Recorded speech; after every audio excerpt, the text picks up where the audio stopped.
রাজধানীর বিজয়নগরে জাতীয় পার্টি, জাপা ও গণ অধিকার পরিষদের নেতাকর্মীদের মধ্যে সংঘর্ষের পর আইনশৃঙ্খলা বাহিনীর লাঠিচার্জে গণ অধিকার পরিষদের সভাপতি নুরুল হক নূরের নাকের হাড় ভেঙে গেছে।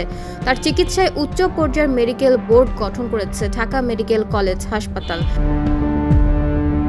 শনিবার সকালে ঢাকা মেডিকেল হাসপাতালের পরিচালক ব্রিগেডিয়ার জেনারেল মোহাম্মদ আসাদুজ্জামান এ তথ্য জানিয়েছেন।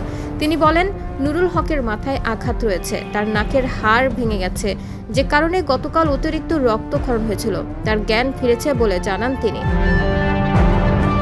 এর আগে গতকাল শুক্রবার রাত ৯টার দিকে রাজধানীর কাকরাইলে জাপার সঙ্গে গণ অধিকার পরিষদের নেতাকর্মীদের ধাওয়া পাল্টা ধাওয়া ও ইট পাটকেল নিক্ষেপের ঘটনা ঘটে।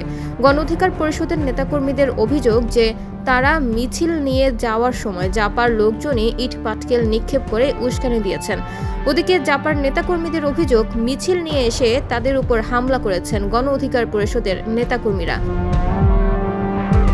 সঙ্গে সঙ্গে ঘটনাস্থলে যায় আইনশৃঙ্খলা বাহিনীর বিপুল সংখ্যক সদস্য। পরে জাপা কার্যালয়ের সামনে সংঘর্ষের জেরে বিজয়নগরে গণ অধিকার পরিষদের কার্যালয়ের সামনে জড়ো হওয়া নেতাকর্মীদের উপর লাঠিচার্জ করে আইনশৃঙ্খলা বাহিনী। এতে রক্তাক্ত হন নুরুল হক নূর। এ সময় দলটির অন্তত আরও ৫০ জন নেতাকর্মী আহত। গুরুতর আহত নুরুল হক নূরকে প্রথমে ইসলামী ব্যাংক হাসপাতালে নেওয়া হয়, পরে সেখান থেকে ঢাকা মেডিকেল কলেজ হাসপাতালে ভর্তি করা হয়।